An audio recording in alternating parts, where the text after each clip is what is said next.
Start. ये देख रहे हैं, ये लसाना टू जो बच्चा वाली रोड है वह सुल्तानपुरा, ये इस रोड की ये हालत है कि आज पब्लिक खुद अपने पैसे खर्च करके ये रोड बना रही है। तो हमारी एडमिनिस्ट्रेशन, जिसको हम कहेंगे कि वो हैंडीकैप हुई है, ठीक है नहीं, इस रोड के काम के लिए 2 करोड़ 99 लाख रुपया आया था, लेकिन वो 2 करोड़ 99 लाख कहाँ गया, किसके घरों में गया, इसका कोई पता नहीं है। हमने बड़ी बारी यहाँ से डीसी साहब के पास गए, बाकी एडमिनिस्ट्रेशन के पास गए, लेकिन किसी ने कोई एक्शन नहीं लिया।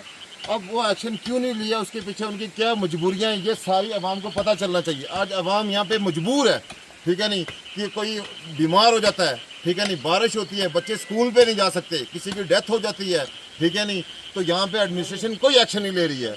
तो हम अपने एलजी साहब से ये इल्तिजा करेंगे, एलजी साहब हमारे इस काज के लिए वो एक्शन लें और ये बताएं पब्लिक को कि ये जो पब्लिक का फंड आ रहा है, पैसा आ रहा है रोड के लिए, कहाँ पे जा रहा है।